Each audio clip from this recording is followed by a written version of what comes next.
If you're in sales, are objections normal? This question comes up more than you would ever guess. I'm Sylvan Bell. I'm coming to you live for HVAC Technician Sales Secrets. And whether you're in sales, in heating and air, or out of heating and air, I want to share something with you.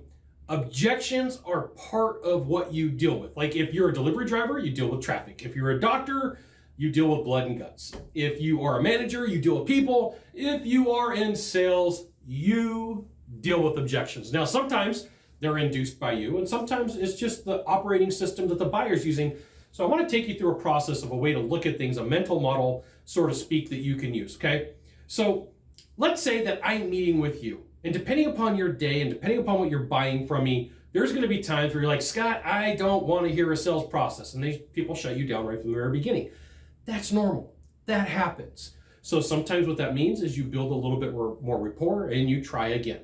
And so there is a formula to all objections. There is a process to dealing with people when it comes to objections, having a conversation and interacting. Some people are very calm about it. Some people are very animated about it. And I'm talking about your buyer. And like for you, I think that the best way to treat it is like it's not that big of a deal. If you make a big deal out of it, they make a big deal out of it. So if you're brand new to sales, the first time that you get an objection, it may feel weird. You'd be like, what's wrong with me? Does my clothes not look good? Do I smell? Like, what's wrong? What did I do wrong? Sometimes it's nothing that you did wrong. Sometimes it's just that you didn't have the right conversation. Sometimes the person that you're meeting with, they don't know what they want. So it's easier to say no. Now, here's the thing. What you may not know about this is the reason why it's easy to say no is because you have a status quo. We already know what things are like today. We don't know what they're going to be like in the future when you change things. So like people say, hey, Scott, if you had the opportunity to run a 15-year-old unit or a 40-year-old unit, and I'm going to give you the opportunity, neither one of them are working, which one do you want? Hands down, I'll take the 15-year-old unit. And people say, Scott, why is that? Well, people know that like the units these days don't last as long as the old ones did, some of them at least, and that 40-year-old unit has a chance of being there for 40 birthdays, 40 Christmases, 2 divorces, 1 bad breakup, two births of kids, 9 births of grandkids. Like they've had it. They know what life is like before, but they don't know what life is after. And so it makes it easier to object somebody.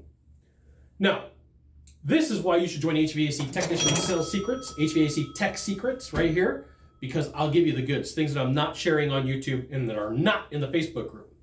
And when you get objections, you can't let them get under your skin. That's where you lose. Like if you're having a bad day, if you have negative emotions going on in your life, it's really easy to let things get under your skin. And when you present and when you deal with objections, for the most part, you're dealing with whatever your dominant emotion is that you're feeling in life. If you're frustrated, you're going to be frustrated dealing with objections. If you're happy, you're not going to be happy that you're getting objections, but you're going to deal with the process a whole lot better. So you need to practice the conversation. Sales requires practice, right? Almost every job that you do requires some sort of certification, some sort of training, some sort of over and over and over again. I was just watching some YouTube shorts before I jumped on here, and I was watching Tom Brady talk about throwing the ball to Grozowski. I don't watch football, but I know who Tom Brady is, okay? And they were talking about like for 65 repetitions, they didn't drop the ball. They were practicing in the middle of April, and it was just a good feeling to go back and forth and not make mistakes. Like I can't think of any trade, any process, any job, or any role that doesn't really require some sort of repetition for everything that you do.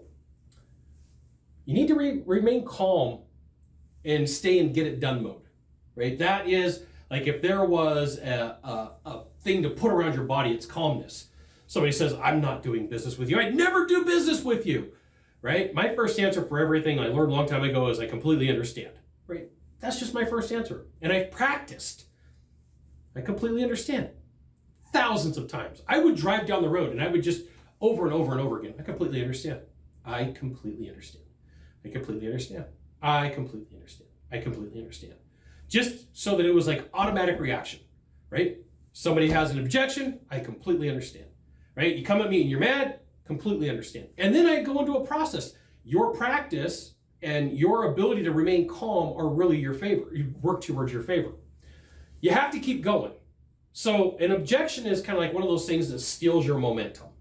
And if you let it steal your momentum, it'll happen. Now, I did learn something pretty cool. I was watching Grant Cardone in the Overnight Millionaire series where he went to Pueblo, Colorado and tried to make $1 million in a month or $1 million in 3 months. And I noticed something about him that I noticed in a lot of other salespeople is the people who are the best at handling objections, they actually like it. So there was a point where he's being filmed and he's asking for $10,000, right? Undercover Millionaire is what it was. He was asking for like 10,000 bucks. And so he's sitting on this guy's sofa and he's like, yeah, I'm thinking like 10 grand.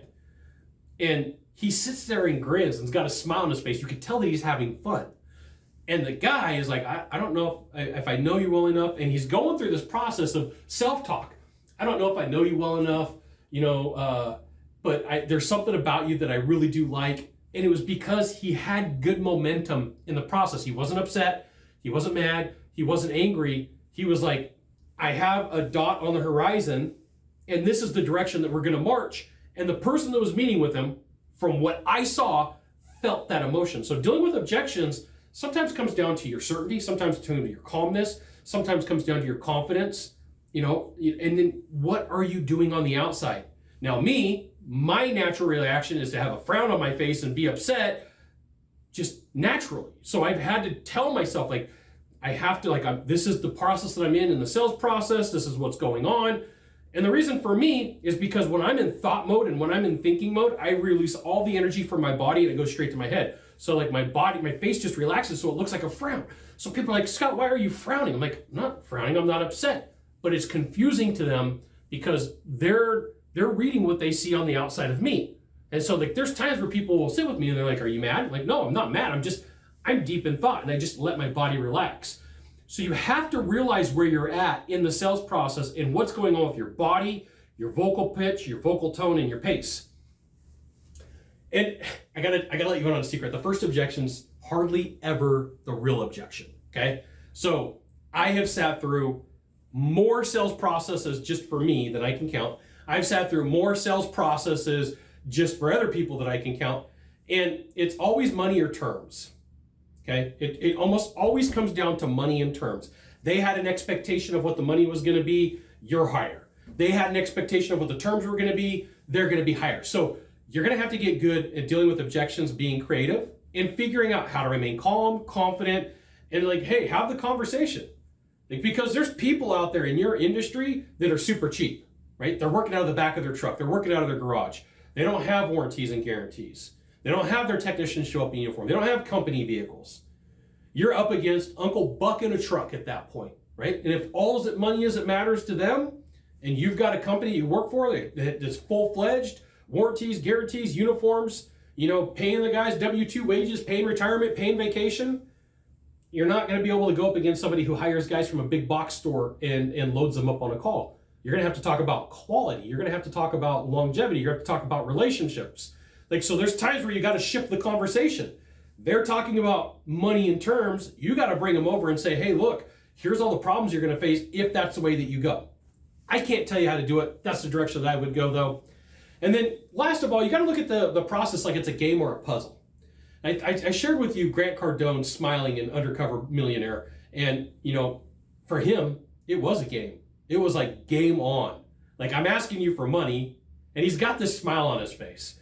Right? I would encourage you to go watch that episode because it embodies, if you're ever like, hey, Scott, I've never ridden with a closer and I don't know what to look for, okay?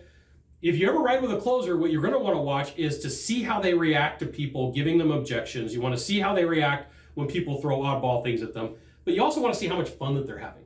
And I will tell you, sales is fun. Spending money is fun. Asking for the sale is fun. All of that can be great. You just got to know how to get there. I appreciate you for being here. Thanks for watching. Find the subscribe button, subscribe, and every time I send out a video, you'll get an update. This is HVAC Technician Sales Secrets. Send out another video. You should check it out, which you should. We'll see you soon.